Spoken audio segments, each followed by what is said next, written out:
Mark, you've obviously had a lot of success in your career.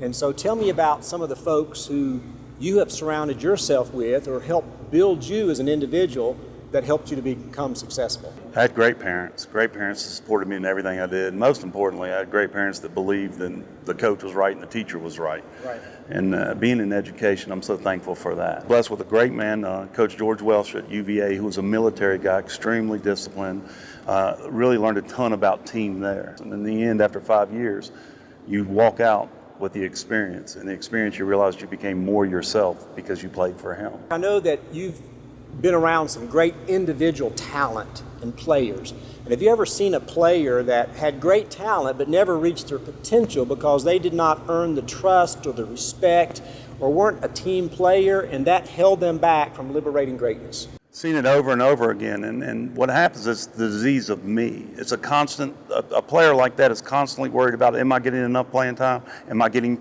treated fair? Am I making enough money? How much money are you making? They're always worried about what they can take out of the experience every day. And they're always evaluating their status. They never get lost in the cause of the purpose. And what ultimately happens is they get less out of the experience, and the locker room becomes contaminated with everybody worried about what they're getting out of every day. Ultimately, if everybody buys in, the pie gets bigger. And then when we walk away at the end of it all, we all get a bigger piece of it. But when I evaluate where I am at every day, am I being treated fair? And that's the player that ultimately will not enjoy the experience and will not be successful, certainly not in the National Football League, if you're constantly evaluating where you are at compared to your teammates every minute of the day. Wow, I don't think I've heard it phrased that way, but the disease of me. The disease of me. No secret that you're an All-American and you played in the Professional Football League with the Miami Dolphins.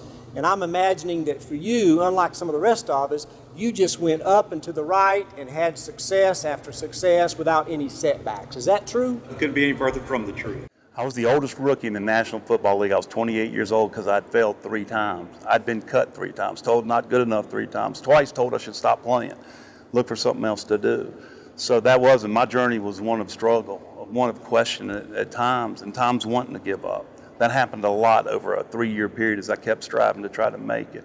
So my journey was totally different, but it did make me more appreciative, and it became my message. So the failure ended up being my message, and it's what I do, it's what I share today. The worst time, is the most powerful things I'm able to tell the kids that I work with is that you can get through this. There is a way. Keep trudging, keep moving, keep going. So the failure actually was my success. It's what's made me who I am today as a coach. It's made me better, not worse, but better. The greatest example of a great teammate I can give is Richmond Webb when I was with the Dolphins. I sat right beside him. He'd been in the NFL about 10, 12 years, an all-pro guy. I'm a rookie. And he looks at me and he says, every day you have to go get the water and the towels for all the offensive linemen. And I thought, oh my goodness, I sit by him. He's going to haze me every day, and I'm going to have to do this every day, and this is going to wear me out. We had 2 practices a day. I went that morning. I got the water and the towels for the whole offensive line. They sat down and waited for me to bring them. That afternoon when I came in practice, Richmond Webb walked in with the towels and water and handed them to the players. I learned what type of leader he was that day. He made me do it so everybody else would leave me alone, and then he started doing it himself. The second story about Richmond Webb, when it was Christmas time, this is leadership. When it was Christmas time, he said, come with me.